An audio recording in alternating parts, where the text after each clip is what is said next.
اعوذ باللہ من الشیطان الرجیم بسم اللہ الرحمن الرحیم شہر رمضان الذی انزل فیہ القرآن ھدی للناس وبینات من الہدی والفرقان۔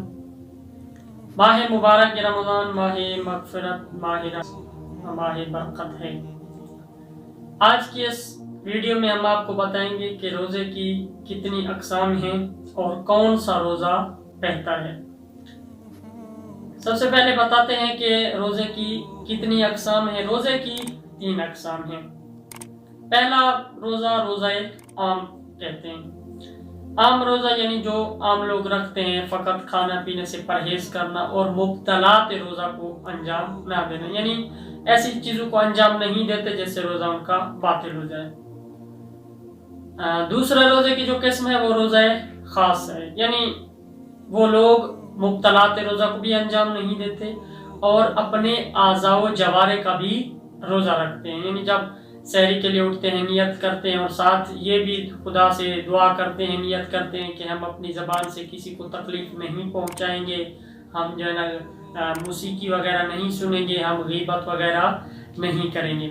اس حوالے سے امام جعفر صادق علیہ السلام کا ایک فرمان ہے جس کا حوالہ آپ کو سکرین پہ ملے گا۔ امام فرماتے ہیں اذا صمت فلیصم سمعک وبصرک وشعرک وجلدک۔ امام فرماتے ہیں جب تم روزہ رکھو تو تمہارے کان، آنکھ، بال اور تمہارے کھال کا بھی روزہ ہونا چاہیے، یعنی اپنے تمام اعضاء و جوارح تمہیں بتا رہے ہوں کہ تمہیں روزہ ہے، ان سب کا تم روزہ رکھو۔ اب تیسرا روزہ کون سا ہے؟ تیسرا روزہ اخص روزہ ہے، یعنی سب سے جو زیادہ خاص الاخص جسے کہا جاتا ہے وہ روزہ ہے۔ وہ روزہ کون سا روزہ ہے؟ وہ دل کا روزہ ہے، یعنی انسان کا جو قلب ہے، انسان کا جو دل ہے، اس کو بھی روزہ ہوتا ہے، اور انسان کا جو دل ہے، قلب ہے، خدا کے علاوہ کسی اور کو راستہ نہیں دیتا، وہ دل کے ساتھ روزہ رکھتا ہے۔ اس حوالے سے امام علی علیہ السلام فرماتے ہیں کہ بہتر روزہ کون سا ہے۔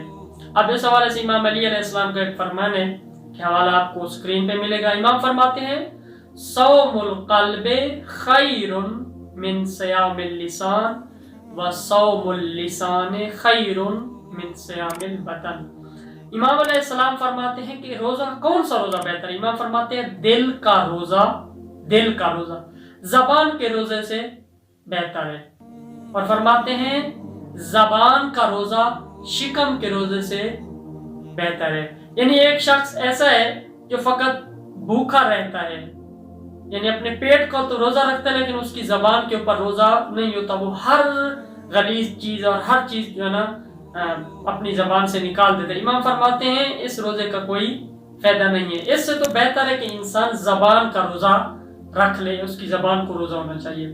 پھر فرماتے ہیں ایک شخص ہے جو زبان کا روزہ رکھتا ہے لیکن اپنے دل کا روزہ نہیں رکھتا۔ امام فرماتے ہیں اس زبان کے روزے سے بہتر ہے کہ وہ انسان اپنے قلب کا روزہ رکھ لے، اپنے دل کے اندر اس کا روزہ ہو، یعنی دل کا روزہ جو ہے وہ زبان کے روزے سے بہتر ہے، اور جو زبان کا روزہ ہے وہ شکم یعنی پیٹ کے روزے سے بہتر ہے۔ انشاءاللہ ماہ رمضان المبارک میں خداوند متعال سے دعا گو ہے کہ اللہ تبارک و تعالی ہمیں قلب کے ساتھ یعنی اپنے دل کے ساتھ روزہ رکھنے کی اور بارگاہ خدا میں متوجہ ہونے کی اور بارگاہ خدا میں حاضر ہونے کی توفیق عطا فرمائے۔